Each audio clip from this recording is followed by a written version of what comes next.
Este próximo fin de semana tendremos la tercera carrera del año en Australia, donde ahora sí pondremos a prueba el potencial de equipos como Aston Martin y veremos cuál es la verdadera distancia de Red Bull sobre el resto. Bahrein fue apenas la primera cita, había mucha incertidumbre sobre cómo sería el desempeño de todos los equipos. Lo único que se tenía como referencia era el comportamiento de los coches en las pruebas realizadas una semana antes en Sakhir, una pista cuyo principal reto en carrera es siempre la estrategia de neumáticos, por lo abrasiva que es, no solo por las características del propio asfalto, sino también por la arena que se introduce del desierto que la rodea. Es decir, en Bahrein se tienen características tan particulares que difícilmente son replicables para lo que se viene en el resto de la temporada. Por otro lado, fue fácil pronosticar la victoria de alguno de los dos pilotos de Red Bull en este circuito, pues tal como ya lo habían avisado desde sus tiempos marcados en las pruebas, esas 4 largas rectas con las que cuenta el circuito favorecían enormemente al equipo austriaco. Al final, Red Bull terminó 38 segundos por delante de Aston Martin. Después vino Arabia Saudita, y aquí la cosa fue completamente distinta. Pasamos del desierto de Bahrein al circuito urbano más veloz del calendario, donde los coches van el 45% de la vuelta con el acelerador a fondo. Por lo que a diferencia de Bahrein, aquí el desgaste de los frenos y neumáticos era mínimo. Una falla mecánica en el Red Bull de Verstappen durante la quali nos hizo creer que tal vez Aston Martin podría pensar en cosas grandes, pero la velocidad punta de Red Bull en un circuito donde, como dije, llevas el acelerador a fondo prácticamente la mitad de la carrera, hizo pedazos al resto de los equipos. Verstappen pudo remontar sin problema alguno desde la 15ª hasta la 2ª posición, aunque no le fue posible alcanzar a su compañero que llevaba la misma maquinaria.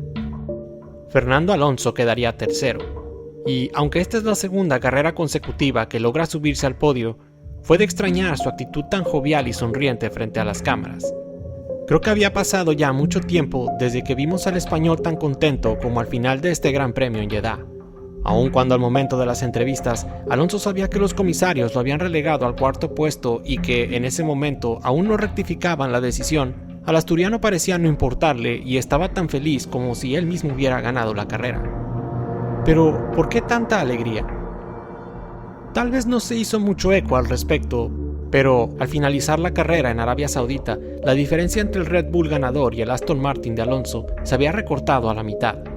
Alonso pasó de estar a 38 segundos del primer lugar en Bahrein a solo 20 segundos en Jeddah, mismos que pudieron ser incluso menos de no haber tenido que cumplir con una ridícula penalización de 5 segundos al momento de entrar a los pits, donde incluso, por las dudas, en Aston Martin esperaron 6.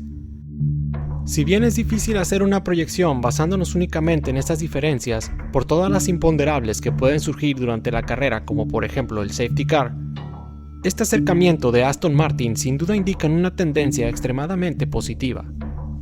El propio Alonso declaró que de haber tenido conocimiento de su sanción, estando aún en carrera, habría podido apretar y extender la diferencia con Russell para evitar perder el tercer puesto. En otras palabras, Alonso se quitó la máscara delante de todos y lo dijo abiertamente. Aston Martin daba para más, y no estoy tan seguro de que los Red Bull tuvieran mucho más de lo que mostraron, considerando que los dos iban casi al límite. Sergio Pérez, por un lado, tratando de sacar la máxima distancia a su compañero Max Verstappen, y el neerlandés que a su vez lo perseguía exigiendo su coche a tal grado que casi se le vuelve a presentar el mismo problema que tuvo en la quali, aquel que lo relegó hasta la 15ª posición, y podría peligrar e incluso abandonar la carrera. Si a eso agregamos que Jeddah era uno de esos circuitos que por sus características se esperaba la mayor ventaja de Red Bull sobre el resto, creo que Alonso no pudo contener más la alegría, gritándonos a los 4 vientos: sí señores, Aston Martin puede tener con qué hacerle frente a Red Bull en esta misma temporada. No estoy tan seguro de que Sergio Pérez hubiese podido recuperar el primer puesto tan temprano en la carrera si no hubiera contado con el DRS, pero de eso hablaremos justo ahora. La siguiente cita será en Albert Park, que es también un circuito urbano. Después de lo visto en Jeddah, la distancia entre Aston Martin y Red Bull puede reducirse aún más. Hay que decir que Albert Park no es uno de los circuitos fuertes de Red Bull. Desde que Red Bull se fundó como equipo, tan solo han podido conseguir una vez la victoria en Melbourne, en aquella ya lejana temporada 2011 y con el que fuera su piloto estrella y ahora retirado Sebastian Vettel.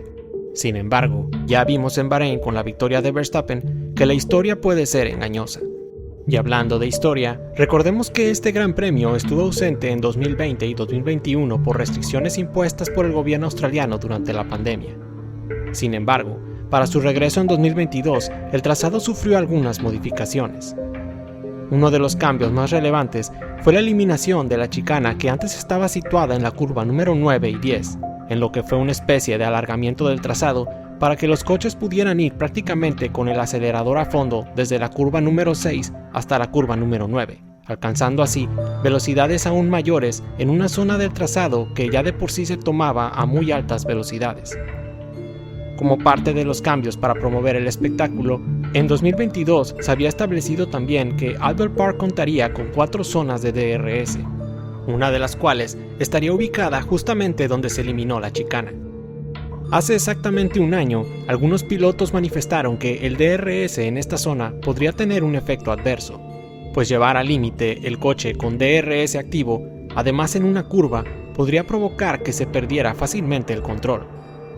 No me extrañaría que esta sea una zona donde veamos accidentes y muchos autos salirse de pista este próximo fin de semana. Aunado a eso, el año pasado hubo un problema que la mayoría de los equipos presentaron debido al aumento de carga aerodinámica.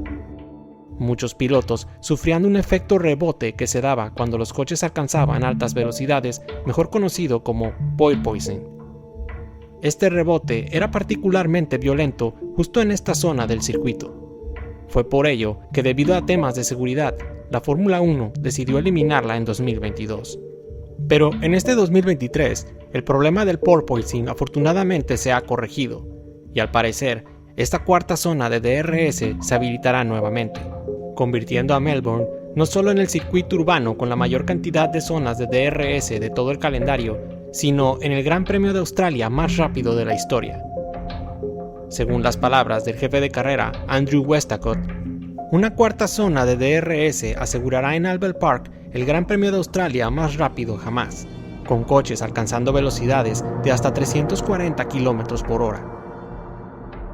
Pero, ¿por qué son buenas noticias para el espectáculo y los aficionados el hecho de tener 4 zonas de DRS en Australia?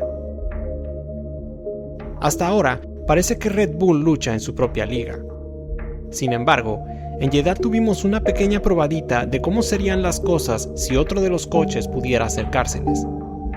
Cuando Pérez recuperó el primer puesto y pasó a Alonso, a pesar de la gran diferencia en la velocidad en recta de Red Bull respecto al Aston Martin, el español pudo mantenerse girando a menos de un segundo de Pérez durante alguna cantidad de giros.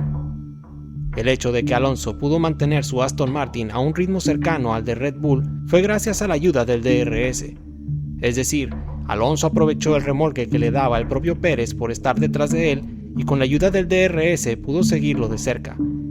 Y aunque no fue capaz de alcanzarlo, esto de hecho le sirvió al asturiano para hacerse de un buen gap y desmarcarse de los que venían detrás suyo, por lo que pudo ir cómodo en el segundo puesto hasta antes del safety car. En Australia, se esperaría casi seguro que Red Bull sea el más veloz al momento de la clasificación. Con 4 zonas de DRS, y siendo que Red Bull es el coche que mejor lo aprovecha, es casi seguro que se pondrán al frente y harán pedazos el tiempo de la pole conseguida por Leclerc el año pasado. Sin embargo, que Red Bull salga adelante no necesariamente significa que irá muy sobrado en la carrera. El hecho de tener 4 zonas de DRS ubicadas prácticamente a lo largo y ancho de todo el circuito les permitirá a los coches que vengan detrás de Red Bull remolcarse y estar cerca en la pelea siempre que logren mantenerse a menos de un segundo para cuando se active oficialmente este mecanismo. Ya vimos cómo Aston Martin, que dicho sea de paso es el que menos velocidad gana usando DRS, pudo mantenerse cerca de Pérez en Jeddah. En otras palabras, los pilotos de Red Bull tendrán que escaparse rápidamente en las primeras vueltas o de lo contrario, puede no serles suficiente para que marquen esas diferencias abismales sobre el resto como si lo han hecho en otros circuitos. Sin mencionar que cualquier error podría ser aprovechado por la competencia. Albert Park es un circuito mucho más complejo que Jeddah, donde Red Bull podría no sacar tanta ventaja en cada vuelta sobre el resto de los equipos. Esta es la razón por la que una mejora en el DRS de Aston Martin puede significarles incluso pelear por la victoria en Australia.